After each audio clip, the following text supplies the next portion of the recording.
अगर उनके पास कोई सूचना आती है और वो उजागर करना चाहते हैं उनका नाम भ्रष्ट लोगों का, तो ये भी नहीं मांग सकते कि भाई वोटर्स लिस्ट हमको दे दीजिए, बोलेंगे पर्सनल डेटा है। राशन कार्ड होल्डर की लिस्ट दे दीजिए, पर्सनल डेटा है। सब कुछ पर्सनल डेटा है, कुछ नहीं दिया जाएगा। Any violation of this law के लिए 250 करोड़ रुपए की पेनल्टी लगा दे, जिसे डबल करके 500 करोड़ भी किया जा सकता है। और सवाल हम किस लिए पूछते हैं? आम जनता की हक से पूछते हैं। उस बेईमानी को अगर उजागर करते हैं, सार्वजनिक करते हैं, तो उसको इस एक्ट में ऑफेंस माना जा सकता है अगर उस आदमी के बगैर कंसेंट के करते हैं। इतना वाइड है।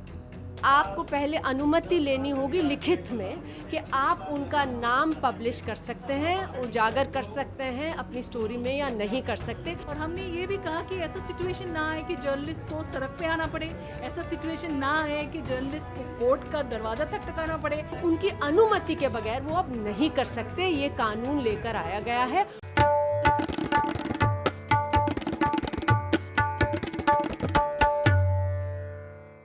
एक ऐसा कानून जिसके ज़रिए जर्नलिस्ट को जेल में डाला जा सकता है या 250 करोड़ का जुर्माना देने के लिए कहा जा सकता है। सिर्फ जर्नलिस्ट नहीं, अगर आपके इलाके में कुछ राशन कार्ड फ्रॉड हो रहा है, उसमें कुछ आपने नाम देख लिए, कोई आदमी किसी भ्रष्टाचारी से मिल रहा है, उसकी फ़ोटो खींच ली और आपने अपने फेसबुक पर ट्विटर पर लगा दी, तो आप भी इस कानून के दायरे में आ जाएंगे। आपको भी जेल डाला जा सकता है, आपको भी 250 करोड़ की पेनल्टी देनी पड़ सकती है। यह है डेटा प्रोटेक्शन एक्ट, जिसके ज़रिए आरटीआई अमेंड किया जा रहा है और इस पर हम पहले भी कार्यक्रम कर चुके हैं, लेकिन फिर से इसलिए आज हम बात कर रहे हैं क्योंकि एक प्रेस कॉन्फ्रेंस हुई है प्रेस क्लब में, जिसमें अंजलि एनसीपीआरआई की और press club of India, DG pub, IWPC, जितने भी जर्नलिस्टिक संगठन हैं वो सब मंत्रालय में गए और उन्होंने बोला कि इस कानून के जरिए तो जर्नलिस्ट की रोजी रोटी पर खतरा है। हम लोग तो जर्नलिज्म करेंगे या फिर ये आना जाना करेंगे, सब सारी चीज़ें हैं। अंजलि, पहले ब्रीफ में समझाइए कि क्या मामला है, फिर हम बात करेंगे। संगीता से इनकी मुलाकात हुई थी।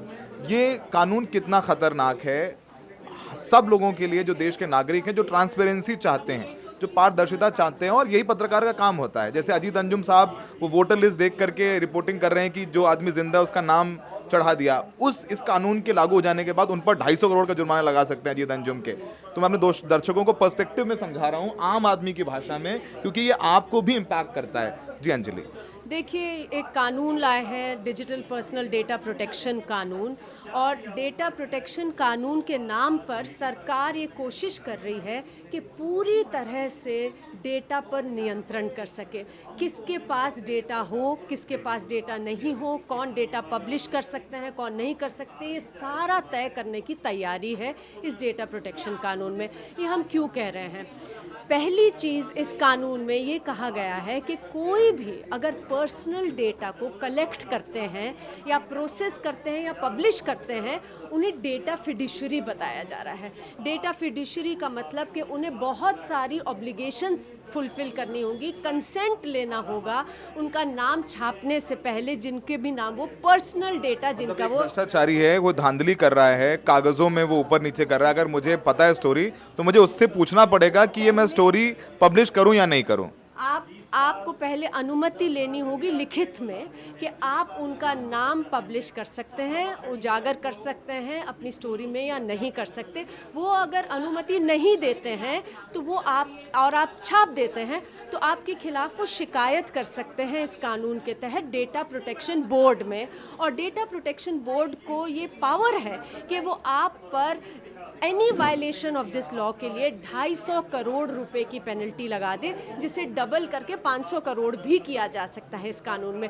तो मतलब अगर कोई भी जर्नलिस्ट, इस कानून में जर्नलिस्टिक एग्जेम्पशन नहीं है, तो अगर कोई भी जर्नलिस्ट किसी भी भ्रष्ट मंत्री, अफसर, कॉन्ट्रैक्टर, कहीं पर हम देख रहे हैं रोड्स टूट रही हैं, पुल गिर रहे हैं, अगर उनके पास कोई सूचना आती है और वो उजागर करना चाहते हैं उनका नाम भ्रष्ट लोगों का, तो उनकी अनुमति के बगैर वो अब नहीं कर सकते। ये कानून लेकर आया गया है और ये कानून अभी लागू नहीं हुआ है, पर सरकार इसके रूल्स बना रही है। जैसे ही रूल्स बन जाएंगे कानून लागू हो जाएगा। मतलब देश में इंडिपेंडेंट जर्नलिज्म जो है उसके दरवाजे पूरी तरह से बंद करने की तैयारी है इस कानून के तहत, क्योंकि कौन जर्नलिस्ट है जो 250 करोड़ रुपए 100 करोड़ रुपए इस तरीके से दे सकते हैं। तो मतलब सारी कहानी प्रोटेक्शन बोर्ड में कौन लोग होंगे, उनको नॉमिनेट सरकार करेगी या फिर कोई एग्जाम पढ़ के लिख करके आएंगे वो लोग? जो डेटा प्रोटेक्शन कानून है उसके चेयरपर्सन और मेंबर्स जो हैं वो पूरी तरह से उनकी नियुक्ति केंद्र सरकार करेगी। उनका रिमूवल की पावर भी केंद्र सरकार के पास है। उनकी सैलरी सब कुछ केंद्र सरकार तय करेगी। तो एक तरह से वो केंद्र सरकार के विभाग जैसे ही अगर हम सोचें तो केंद्र सरकार ने अपने आप को पूरी तरह से सशक्त करा है इस कानून में। और अगर आप या कोई भी जर्नलिस्ट केंद्र सरकार जो उन्हें पसंद नहीं है ऐसे सवाल पूछते हैं, उनकी किसी नीति की अगर आलोचना करते हैं या कहीं भ्रष्टाचार हो रहा है उसकी आलोचना करते हैं, उसको उजागर करते हैं, तो आपके ऊपर शिकायत जा सकती है डेटा प्रोटेक्शन बोर्ड में। और बोर्ड जो है वो अगर इस कानून का कोई भी वायलेशन हो तो आप पर करोड़ों रुपए की पेनल्टी लगा सकते हैं, बंद कराया जा सकता है जर्नलिस्ट्स का काम। Thank you. हमारे संगीता बरुआ हैं, वाइस प्रेसिडेंट हैं प्रेस क्लब ऑफ इंडिया की, और प्रेस क्लब ऑफ इंडिया देश के हज़ारों जर्नलिस्ट को रिप्रेजेंट करता है और एक प्रक्रिया के तहत यहाँ मेंबर्स बनते हैं।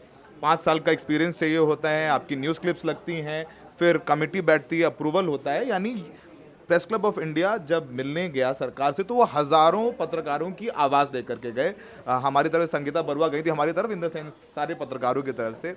किससे मुलाकात हुई आपकी और क्या सवाल जवाब हुए आपसे और आपने क्या बताया? देखिए, जुलाई 28 तारीख को एक मीटिंग बुलाया गया। उस मीटिंग में मेटी का जो मिनिस्ट्री की सेक्रेटरी है मिस्टर कृष्णा, उन्होंने मीटिंग लिया हमारा और वो प्रिजाइड कर रहे थे, और प्रिंसिपल डीजी भी मौजूद थे और बहुत सारे और ऑफिसर्स मिनिस्टर के थे। और उसमें से प्रेस क्लब में से मैं एज वाइस प्रेसिडेंट और गौतम लाहिरी एज प्रेसिडेंट, और डीजी पाप के जनरल सेक्रेटरी रितु कपूर और एडिटर्स गिल्ड ऑफ इंडिया का जो प्रेसिडेंट है आनंद अनाथ, उनको बुलाया, और इंडियन वीमेंस प्रेस कोर के प्रेसिडेंट को भी बुलाया। तो 5 जने हम रिप्रेजेंटेटिव वहाँ थे और सब इलेक्ट, क्योंकि ये मीटिंग इसलिए बुलाया गया क्योंकि हमने मई जून के महीने में एक मेमोरेंडम मिनिस्ट्री को दिया था। 22 इलेक्टेड बॉडीज़ जो पूरे भारत के इलेक्टेड प्रेस बॉडीज़ हैं उनकी एक जॉइंट मेमोरेंडम हमने तैयार की थी अगेंस्ट दिस DPDP एक्ट, और साथ में 1000 से ज़्यादा इंडिविजुअल जर्नलिस्ट ने साइन किया उस एक्ट को, और वो हमने मिनिस्ट्री को दिया कि ये हमें कुछ 2-3 चीज़ें एकदम इसमें मतलब हमें बदलाव चाहिए। पहली बात तो ये है, हमने पॉइंट आउट किया कि पहले जितने भी बिल का जो बिल फॉर्म में था ये एक्ट, उसमें एक लाइन पूरा क्लियरली था कि journalistic work will be exempted. Journalist का जो नौकरी जो काम है वो इस एक्ट से बाहर होगा। इस जर्नलिस्ट अपना नौकरी के लिए इस दायरे में नहीं आएंगे, लेकिन वो वाली लाइन निकाल दी गई।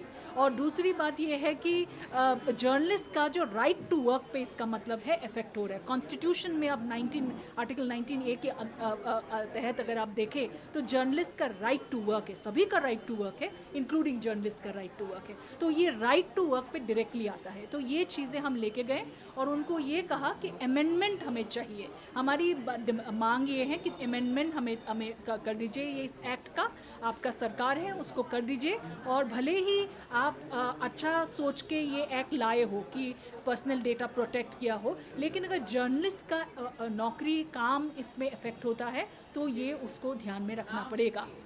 क्योंकि देखिए, जर्नलिस्ट जो है 4th estate माने जाते हैं। हम वर्ल्ड्स लार्जेस्ट डेमोक्रेसी है, प्राइम मिनिस्टर कहते हैं कि मदर ऑफ ऑल डेमोक्रेसी है। तो जर्नलिज्म तो बहुत बड़ा खंबा है। तो अगर वही काम नहीं कर पाएगा, जर्नलिज्म ही मर जाएगा। सही वाली जो जर्नलिज्म आप कर नहीं सकते, क्योंकि जर्नलिज्म सही का मतलब क्या है कि आप जो सरकार है, गवर्नमेंट ऑफ द डे, आज का जो सरकार है उसको हमें सवाल पूछने का राइट। और सवाल हम किस लिए पूछते हैं? आम जनता की हक से पूछते हैं। आम जनता क्योंकि आके सरकार को नहीं पूछ सकते हैं बहुत सारे सवाल, तो हम ये पूछते हैं। उसका ही साथ साथ आता है RTI एक्ट। अगर आम जनता RTI एक्ट फाइल करे, कुछ उनको सूचना चाहिए, वो मिलना चाहिए। लेकिन ये DPDP एक्ट कह रहा है कि वो भी अब सरकार डिसाइड करेंगे कि देंगे या नहीं देंगे।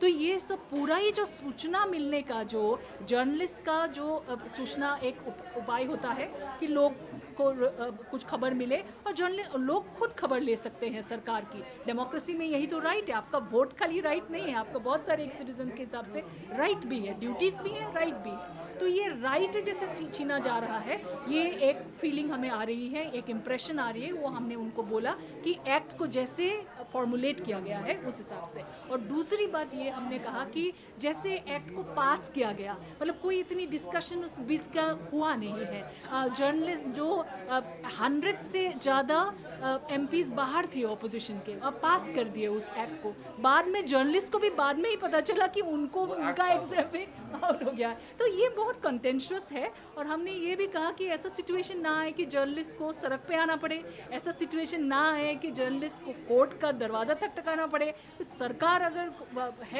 तो ये हमारी आवाज़ सुननी चाहिए। तो हम वेलकम करते हैं कि एक मीटिंग इनिशियल हुआ और FAQs मांग रहे हैं कि आप कुछ सिचुएशंस दीजिए कि ये सिचुएशन में अगर आप ये एक्ट पारित मतलब लागू होगा कि नहीं होगा। तो वो वाली इनिशियल स्टेप है। और उसके बाद हम देखते हैं, मिनिस्टर से भी मिलेंगे बोल रहे हैं। तो हमारी तो मतलब हम रिप्रेजेंटेटिव है पूरे जर्नलिस्ट समुदाय के। हम ये आगे इसको हम पीछे हटेंगे नहीं इससे। जी, thank you Sangeeta, thank you Anjali. तो बताया उन्होंने कि ये कितना मुश्किल है पत्रकारों के लिए, और मुश्किल होता जा रहा है। अगर आप अपने सोशल मीडिया पे कुछ लिखते हैं, तस्वीर खींच के लगा देते हैं, आप लिखित में परमिशन नहीं लेते हैं, तो ये आप पर भी लागू हो जाएगा। सुनिए कि प्रशांत भूषण ने भी क्या कहा इस प्रेस कॉन्फ्रेंस में। ये बड़ी बड़ी एप्लीकेशंस की कंपनियां हैं जो बहुत सारा डेटा इकट्ठा करती हैं, या और जो लोग हैं जो बहुत ज़्यादा बड़ी कंपनियां जो हैं जो डेटा इकट्ठा करती हैं, वो आपका पर्सनल डेटा लीक ना कर दें, इसलिए लाया गया है। लेकिन इसमें जो डेफिनेशन है data fiduciary, data principal, data processing, data वगैरह का, वो इतना वाइड है कि जो भी जना, चाहे वो कोई राइट टू इंफॉर्मेशन एक्टिविस्ट हो जो कि पर्सनल इंफॉर्मेशन लेकर उसके बाद यूज़ करता है, चाहे वो कोई कंपनी हो, चाहे वो जर्नलिस्ट हो, चाहे वो कोई विसल ब्लोअर हो। मान लीजिए हम एक किसी गवर्नमेंट ऑफिस में काम करते हैं, मुझे पता लगा कि भाई ये आदमी, ये ऑफिसर तो बहुत बेईमानी कर रहा है। अब हम उस बेईमानी को अगर उजागर करते हैं, सार्वजनिक करते हैं, तो उसको इस एक्ट में ऑफेंस माना जा सकता है अगर उस आदमी के बगैर कंसेंट के करते हैं। इतना वाइड है, बहुत ही वाइड तरीके से डिफाइन किया गया है। इसमें एक ड्राफ्ट रूल्स इन्होंने बनाए थे, अभी फाइनलाइज नहीं हुए हैं, लेकिन उसमें एक 3rd शेड्यूल है। 3rd शेड्यूल में एक पर्टिकुलर क्लास ऑफ डेटा फिड्यूशरीज को डिफाइन किया गया है, जिसमें लिखा है कि कोई ऑनलाइन गेमिंग कंपनी जिसके 50 लाख से ज़्यादा सब्सक्राइबर हों, एक ऐसी कंपनी जिसके 2 करोड़ से ज़्यादा सब्सक्राइबर हों, एक ऐसी कंपनी जिसके 2 करोड़ से ज़्यादा सब्सक्राइबर हो। 3 तरह के हैं। अगर ये एक्ट रिस्ट्रिक्टेड होता उस तरह के डेटा फिड्यूशरीज के बारे में, तब भी हमको समझ में आता। अगर इन्होंने पर्सनल डेटा का डेफिनेशन इतना वाइड ना रखा होता कि anything which identifies the person, और ये रखा होता कि personal data means any data which has no relationship to public activity और पब्लिक इंटरेस्ट, जैसा कि राइट टू इंफॉर्मेशन एक्ट में था, एग्जेम्पशन था पर्सनल इंफॉर्मेशन के लिए, लेकिन उसको क्वालिफाइड एग्जेम्पशन था कि only that personal information will not be given which has no relationship to public activity और पब्लिक इंटरेस्ट।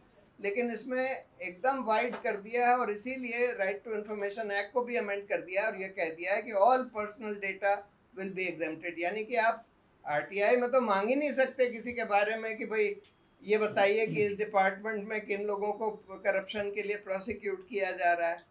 वो बोलेंगे कि ये तो पर्सनल डेटा है। ये भी नहीं मांग सकते कि भाई वोटर्स लिस्ट हमको दे दीजिए, बोलेंगे पर्सनल डेटा है। राशन कार्ड होल्डर की लिस्ट दे दीजिए, पर्सनल डेटा है। सब कुछ पर्सनल डेटा है, कुछ नहीं दिया जाएगा।